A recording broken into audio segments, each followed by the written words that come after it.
केरल के कोट्टयम में 27 मार्च 1992 को सेंट पायस कॉन्वेंट के कुएं से एक कैथोलिक नन अभया की लाश मिली थी।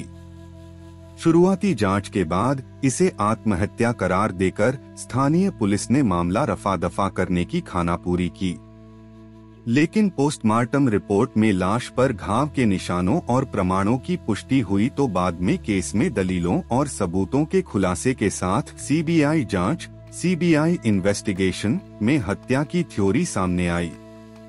केरल में सबसे लंबे चलने वाले मर्डर केस में 28 साल बाद फैसला आया। कौन थी अभया और क्यों मारी गई? अभया 19 साल की लड़की थी जो प्री डिग्री कोर्स के लिए कोट्टयम के सेंट पायस कॉन्वेंट में रह रही थी। जब 1992 में उसकी लाश कुएं से मिली तो लोकल पुलिस और केरल की क्राइम ब्रांच ने इसे खुदकुशी बताकर केस फाइल बंद कर दी, लेकिन जोमोन पुथेनपुरक्कल समेत कई एक्टिविस्ट और लोग इस केस में हुई खानापूरी के खिलाफ न्याय की मांग को लेकर विरोध प्रदर्शन पर उतरे। सीबीआई जांच 1993 में शुरू हुई और 15 साल तक जांच चलती रही। सीबीआई अफसरों के 13 बैचों ने इस केस की जांच की।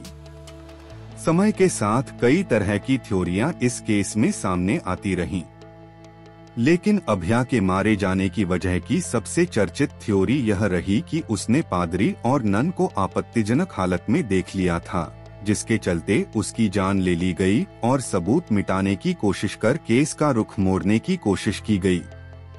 सीबीआई जांच के 27 साल 1993 में सीबीआई जांच की शुरुआत हुई थी।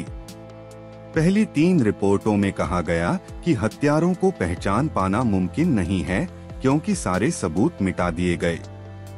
कोर्ट ने इन रिपोर्टों को खारिज कर फिर सीबीआई की केरल ब्रांच से जांच करवाई। आखिरकार वो चार्जशीट सामने आई जिसमें हत्या और सबूत मिटाने के आरोपियों के तौर पर फादर कोट्टूर, फादर जोस और सिस्टर सेफी का नाम लिया गया।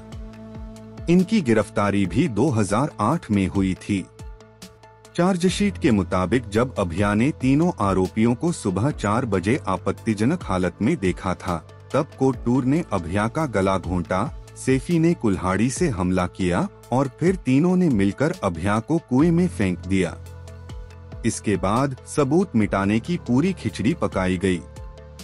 यही नहीं, सबूत मिटाने में 1992 में केस के जांच अधिकारी रहे क्राइम ब्रांच के एसपी केटी माइकल का नाम भी आया। साल 2009 में सीबीआई ने 177 गवाहों के नाम बताए। तीनों आरोपियों के नार्को टेस्ट भी हुए, लेकिन उस वक्त नार्को टेस्ट की रिपोर्ट कोर्ट में बतौर सबूत पेश नहीं की जा सकती थी। यहाँ से केस के जज के नजरिए पर भी सवाल खड़े हुए और दूसरी अदालत में सुनवाई की मांग भी हुई। इस पूरी कार्यवाही में वक्त बीतता चला गया। फैसले में सालों लगने के पीछे ये रही वजह।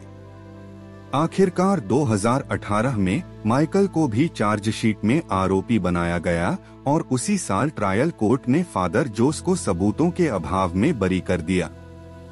2019 में सीबीआई कोर्ट में ट्रायल शुरू हुआ और अब 2020 में इस केस में फैसला आया। इस पूरे समय में सीबीआई के 177 गवाहों में से कई की या तो मौत हो गई या वो बयान से पलट गए।